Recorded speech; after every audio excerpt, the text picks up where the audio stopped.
How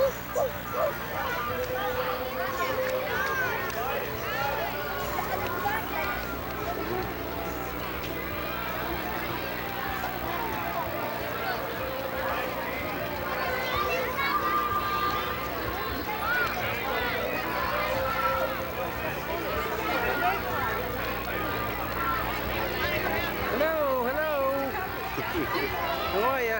This is for posterity, you know. Watch the 6 o'clock news. Thank you.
enter a round door inlaid with red, ruby, and emerald sparkling gems.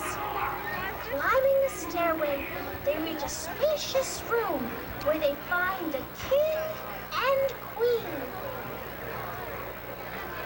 Prickle, that's my friend. Prickle is passing by on his way to the barn, where Goon, my other friend, where Goon is preparing an evening meal when he sees Gumby and Pokey. Where have you two been, and where did you get those ice cream cones? Oh, we went on a trip to the sun. We got the ice cream cones from the ice bowl that the Sun King gave us, explains Gumby. Sure you did, laughs Prickle. Let's get to the barn in time for dinner. Gumby and the Playboys play music for their friends into the night. Later on, everyone leaves, except for Gumby, Pokey, Prickle, Lowbelly, and Goo. They decide to sleep in the barn. And that's my new story.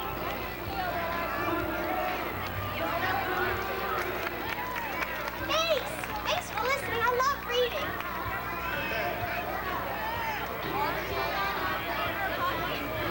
Now I'm going to read another story. Whoa, we're marching now.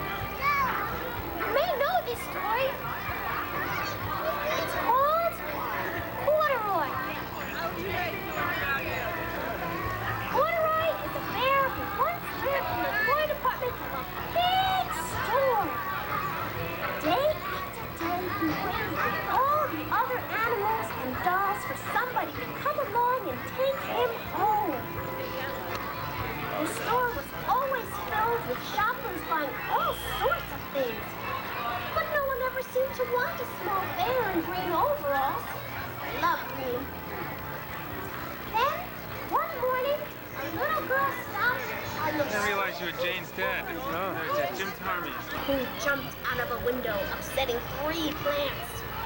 The window was too small for Mr. McGregor, and he was tired of running after Peter. He went back to his work. Peter sat down to rest. He was out of breath and trembling with fright. He had not the least idea of which way to go. Also, he was very damp with sitting in that cave. After a time, he began to wander about, going lippity-lippity, not very fast, looking all around. He found a door in a wall. It was locked, and there was no room for a fat little rabbit to squeeze underneath. Old Mouse was kept running in and out over the stone doorstep, carrying peas and beans to her family in the woods. Peter asked her the way to the gate, but she had such a large pea in her mouth that she could not answer. She only shook her head at him. Peter began to cry. Then he tried to find his way straight across the garden, but he became more and more puzzled. Presently, he came to a pond where Mr. McGregor filled his water cans. White Cat was staring at some goldfish. She was staring at some goldfish. She sat very, very still. But now and then, the tip of her tail twitched as if it were alive. Peter thought it best to go away from speaking to her. He had heard about cats from his cousin, little Benjamin Bunny. He went back towards the tool shed. Suddenly, right close to him, he heard the noise of a hoe. Scratch! Scratch! Scratch! Scratch! Peter slid underneath the bushes. Presently, as nothing happened, he came out and climbed upon a wheelbarrow and peeped over. The first thing he saw was Mr. McGregor hoeing onions. His back was turned towards Peter, and beyond him was a gate. Peter got down very quietly off the wheelbarrow and started running as fast as he could go along a straight walk behind some black-currant bushes. Mr. McGregor caught sight of him at the corner, but Peter did not care. He slipped underneath the gate and was safe at last in the wood outside the barn. McGregor hung up the little jacket and shoes for a scarecrow to frighten the blackbirds. Peter never stopped running and looked behind till he got home to the big fir tree. He was so tired that he flopped down upon the nice, soft sand on the floor of the rabbit hole and shut his eyes. His mother was busy cooking. She wondered what he had done with his clothes. It was the second little jacket and a pair of shoes that Peter had lost in a fortnight. I'm sorry to say that Peter was not very well during the evening. His mother put him to bed and made him some chamomile tea, and she gave a dose of it to Peter. 1 tablespoon to be taken at bedtime. But Flopsy, Mopsy, and Cottontail, bread and milk, and blackberries for supper.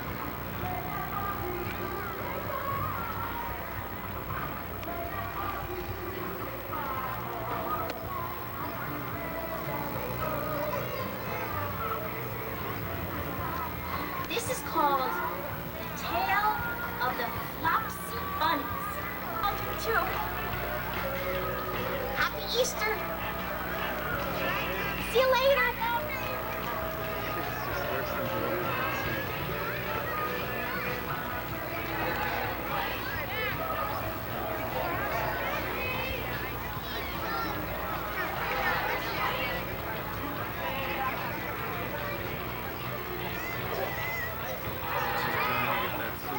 Yeah, I'm sure it's real hot. We had that at It's in the box. Yeah. They're gonna Federal Express it back, I think.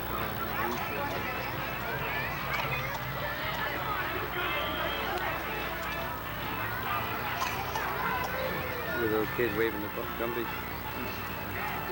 Well, that's not, I mean, this is multiply this by about 10 at each little corner shape. Just the same.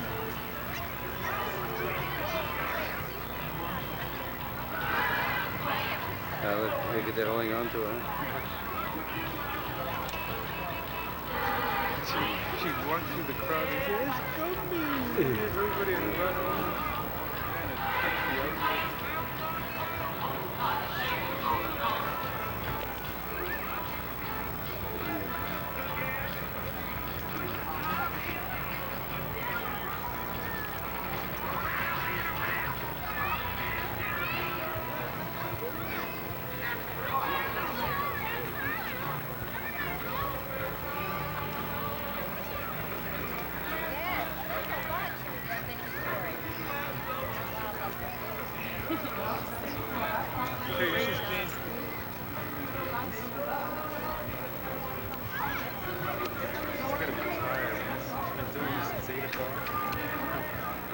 She's young.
Don't to knock her over. Yeah.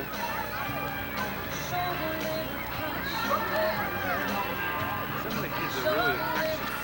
Yeah.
Plane crashed over on the other side near the outside of a tree.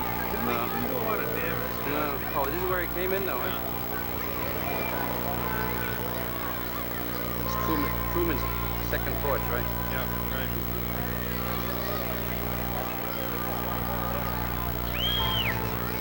Beautiful structure.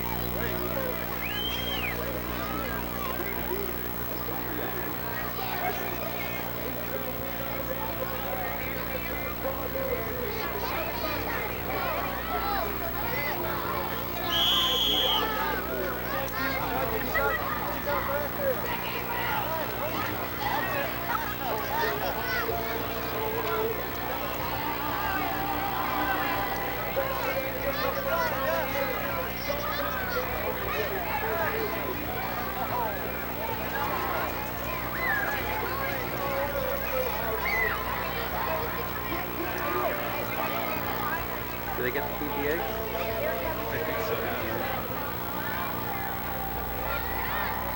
They had those mushy jello eggs before and different so the shape different.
Yeah, see they're way down there. What a view. What a view when you step out your bedroom, huh?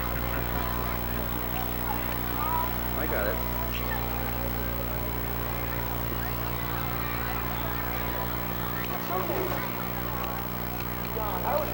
Happy birthday to Michael. Hey, how old are you now? What birthday is this?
guess they just put this fence up while people are. Right, yeah. I've come here to a couple of where they have visiting foreign dignitaries. Yeah. They have the from the Ukraine, sort of German.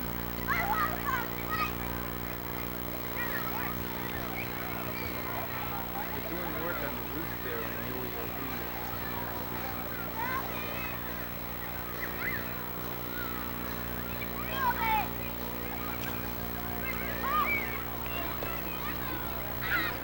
There they are.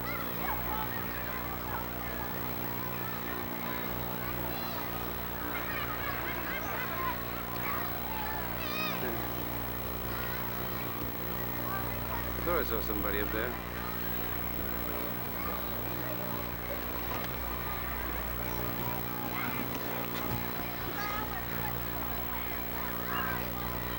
Been taking some of he doesn't.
Supposed to, goodbye, thank you, goodbye.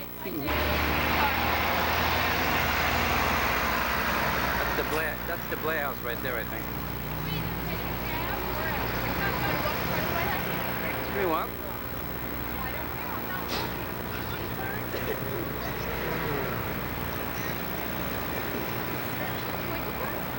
The other way. Which way, that way? Yeah. Far away? Nope.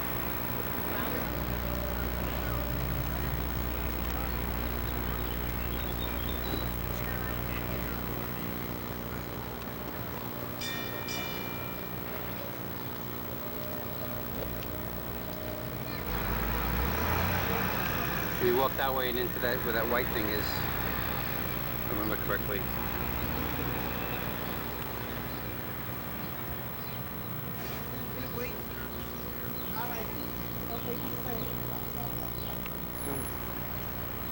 We'll try and see who he is when I get in close. If I can get in close.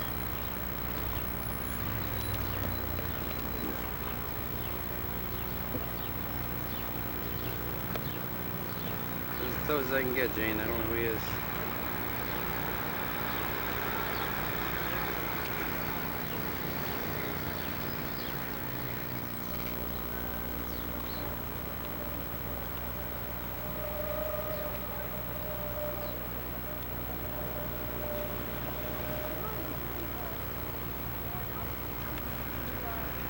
Are you showing that? Yeah.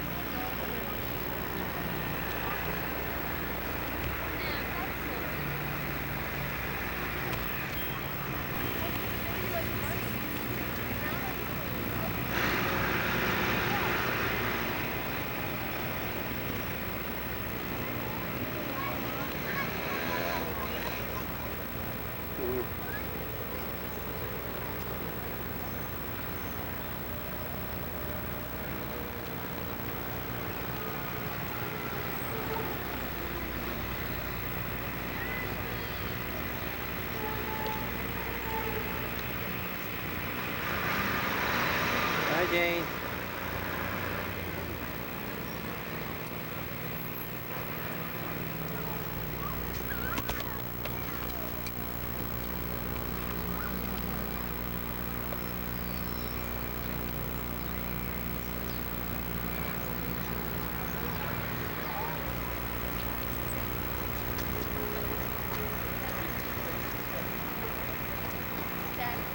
Hey, Jane.